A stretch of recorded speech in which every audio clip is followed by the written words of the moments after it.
اللہ احسن الخالقین. خوبصورت اعلیٰ ڈھانچے اور خوبصورت شکل میں اللہ نے آپ کو بنایا. 4 قسمیں کھا کر اللہ نے فرمایا لقد خلقنا الانسان فی احسن تقویم. سورۃ 3 میں اللہ نے 4 قسمیں کھا کر فرمایا کہ انسان کو میں نے سب سے خوبصورت بنایا پوری کائنات میں. اور تقویم کو بلا کیا مانا ہے؟ توجہ. تقویم کا مانا ہے اگر انسان سیدھا رہے گا، اگر انسان سیدھا رہے گا تو پورا نظام کیا ہوگا؟ سیدھا چلے گا. انسان ٹیڑھا ہوگا تو طغیانی ہوگی، سمندروں میں طغیانی ہوگی، سیلاب آئیں گے اور اللہ کا عذاب آئے گا. انسان ٹیڑھا ہوگا تو زمین ہلے گا، زلزلے آئیں گے. انسان ٹیڑھا ہوگا تو بارشیں بے موسم آئیں گی. انسان ٹیڑھا ہوگا تو پورے نظام میں درہم فساد ہوگا اور پورا نظام درہم پر ہوگا. احسن تقویم کا مطلب یہ ہے کہ سب سے خوبصورت بھی بنایا. اگر انسان سیدھا رہے تو اس کا نظام سیدھا چلے. اب انسان کیسے سیدھا چلے؟ فرماتے ہیں جو آدمی گناہ کرتا ہے، بہتر توجہ، جو آدمی گناہ کرتا ہے اس کے اوپر غم سوار ہوتا ہے. اللہ تعالیٰ سے وہ دور ہوتا ہے، شیطان کے قریب ہوتا ہے، شیطان کا دوست بن جاتا ہے. اللہ تعالیٰ سب کے گناہوں کو معاف کرے. اب اس کا حل یہ ہے کہ بندہ گناہوں سے توبہ کرے، اور توبہ سچی توبہ.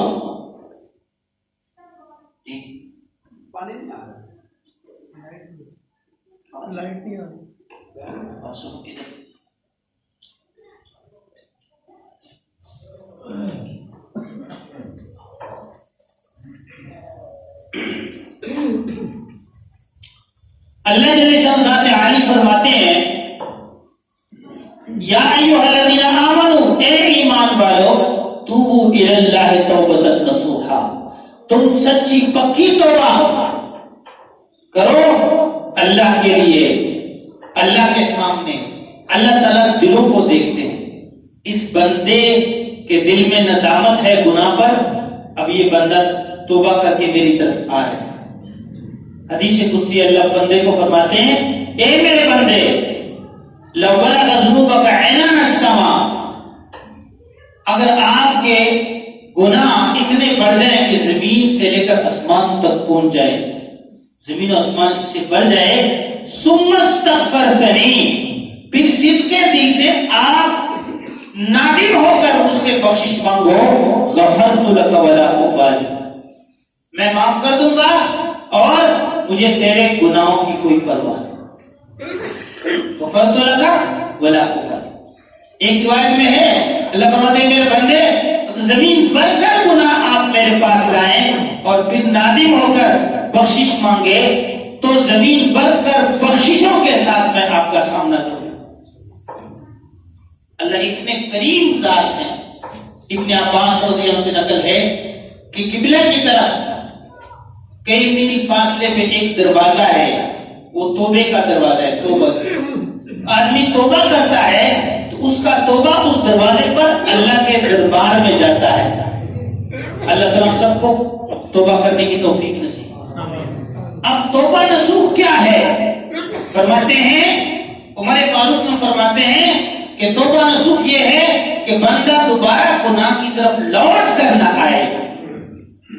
امام فضل فرماتے ہیں کہ توبہ نصوح یہ ہے کہ یہ بندہ اللہ سے فرمائش کرے یا اللہ آئندہ کے لیے کوئی گناہ مجھ سے نہیں ہوگا. تو جو شیطان کہتا ہے کہ آپ توبہ کیوں کرتے ہو، پھر بھی آپ نے گناہ کرنا ہے، پھر بھی آپ نے گناہ. اے میرے بھائی، گناہ کی حالت میں آپ کو موت آ جائے، گناہ کا بار آپ کے اوپر سوار ہوگا تو پھر اللہ کے عذاب بھی سخت ہیں. اللہ تعالیٰ ہم سب کی حفاظت کرتا ہے.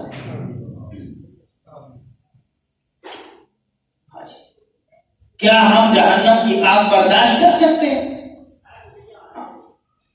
ایک مرتبہ بالکل اس وقت میں جبریل امین تشریف لائے کہ جس وقت زوال کا وقت تھا، تو خوف کی حالت تھی جبریل امین پہ. حضور نے فرمایا جبریل کیا بات ہے؟ فرمایا اے اللہ کے رسول میں نے جہنم کو ابھی دیکھا کہ فرشتے جہنم کو گرما رہے ہیں سوال کے وقت.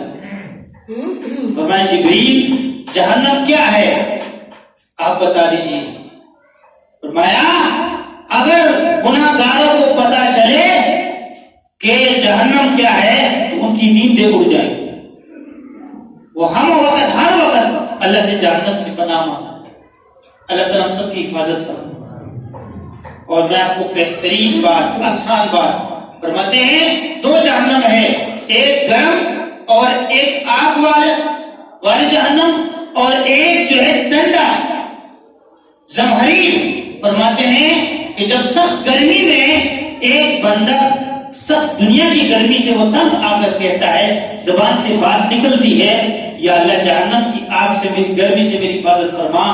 اللہ جہنم کو یہ بات اللہ کو اتنی پسند ہے, اللہ جہنم کو گواہ بناتے ہیں اے میرے جہنم میں نے تو گواہ لینا میں نے فلاں بندے کو آپ سے نجات عطا کی. اللہ اتنے بندے سے اگر بندہ جہنم سے پناہ تو مانگے. اللہ تعالیٰ سب کی حفاظت فرمائے.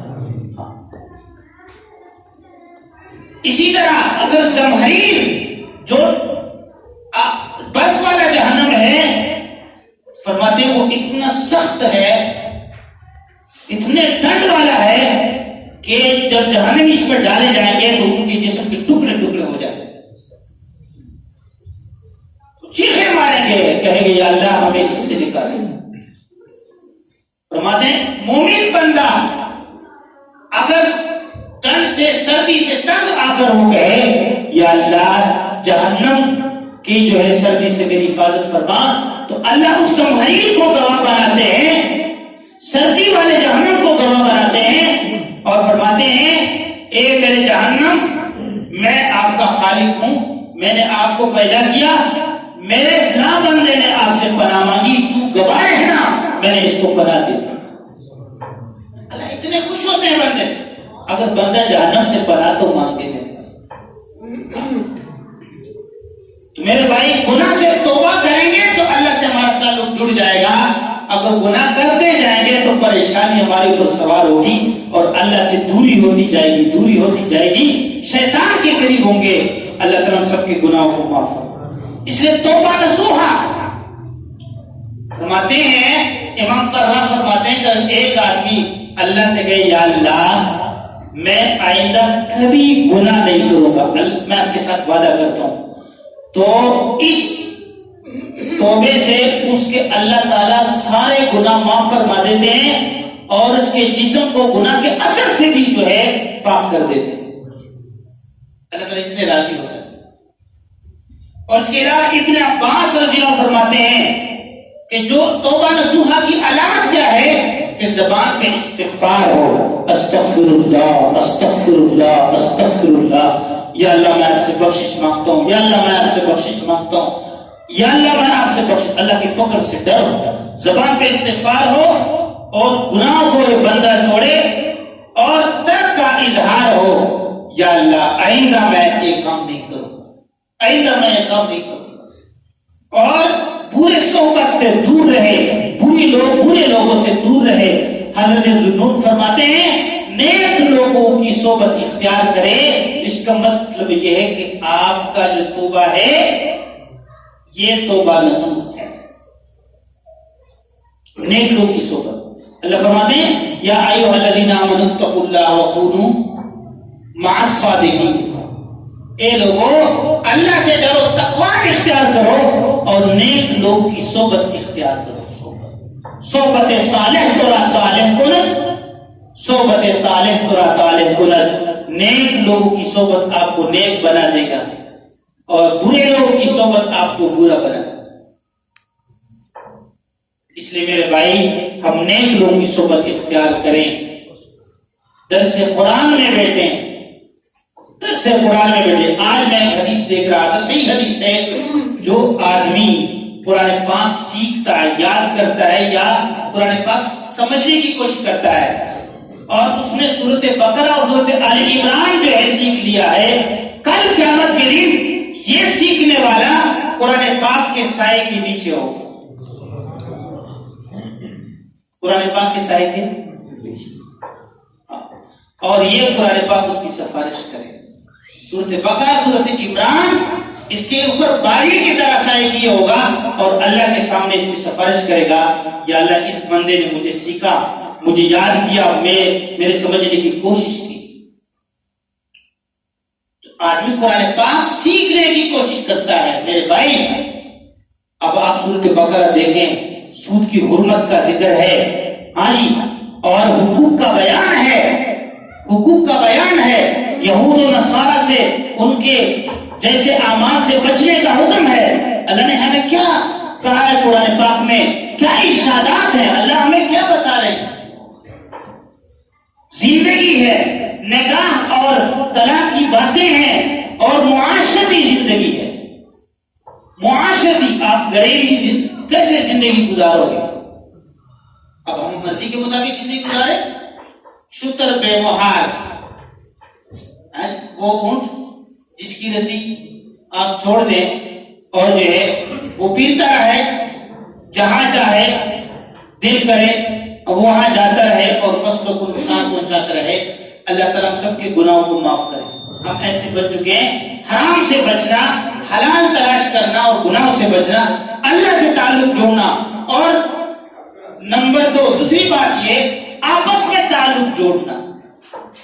ایک حدیث آخری، اللہ کے نبی فرماتے ہیں انکم لن تدخلوا الجنۃ حتی تؤمنوا. حضور پاک فرماتے ہیں کہ تم ہرگز جنت میں داخل نہیں ہو سکتے جب تک تم کامل مومن نہ بن جاؤ. ولن تؤمنوا حتی تحابوا. اس وقت تک تم کامل مومن نہیں بن سکتے جب تک تم آپس میں محبت نہ کرو، آپس میں جوڑ نہ رکھو، محبت نہ کرو، تمہارے دلوں کے اندر انس و محبت ہو. حضور فرماتے ہیں المؤمن مالہ، مومن جو ہے وہ محبت والا ہوتا ہے. لوگ اس کو دیکھ کے خوش ہوتے ہیں، اس سے قریب ہو جاتے ہیں، اس سے محبت کرتے ہیں. یہ مزاج رکھنا، ترش خوئی ہو پھر اللہ کے نبی بہت سخت اور اللہ تعالی سے سخت ناراض ہو. مومن درست خو والا نہیں ہوگا. معاذ بن جبل کو اللہ کے نبی نے ایک آخری کیا وصیت فرمائی؟ احسن خلقک للناس.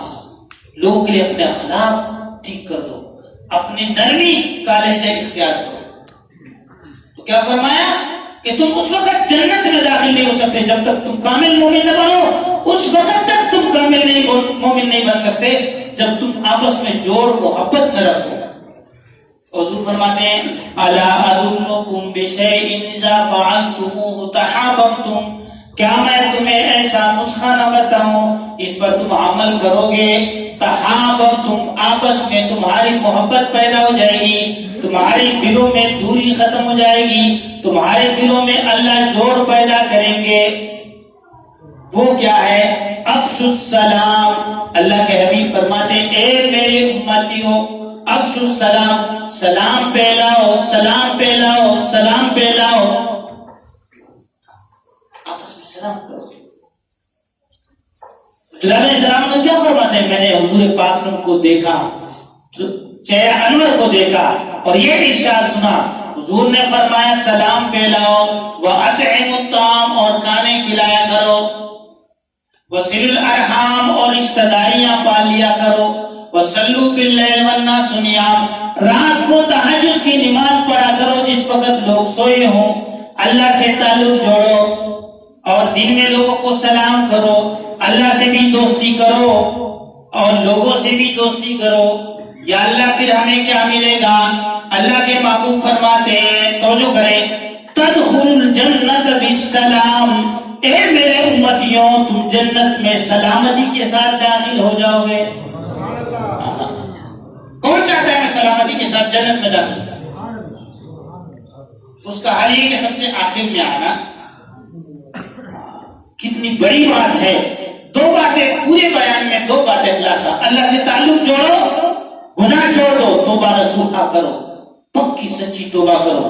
اور نمبر 2 آپس میں تعلق جوڑو، چشم پوشی کرو، چشم پوشی کرو.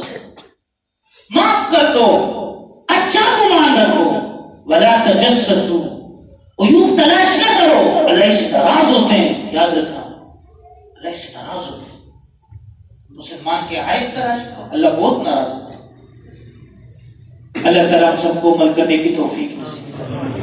اس لیے فرماتے ہیں اپنے بیماروں کی بیمار پرسی کرو.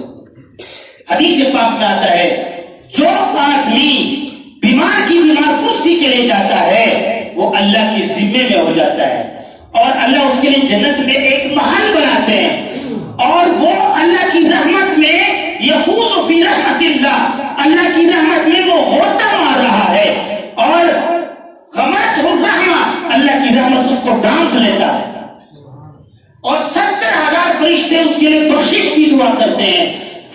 صبح کو گیا تو شام تک، شام کو گیا تو فجر تک 70,000 فرشتے اس کے لیے رحمت اور بخشش کی دعائیں کرتے ہیں. ایک بیمار اور یہ آدمی اللہ کی رحمت کے نیچے ہیں، اللہ کی ذمہ داری کے نیچے ہیں اور اللہ کے رحمت میں غوطے مار رہا ہے، غوطے مار رہا ہے. جس وقت بیمار کے ساتھ بیٹھتا ہے، تسلی دیتا ہے تو اللہ کا رحمت، اللہ کی رحمت اس کو ڈانپ لیتا ہے. غمرتہ الرحمہ، حضور فرماتے ہیں اللہ کی رحمت اس کو ڈانپ لیتا ہے. اللہ تعالیٰ ہم سب کو عمل کرنے کی توفیق نصیب. سنت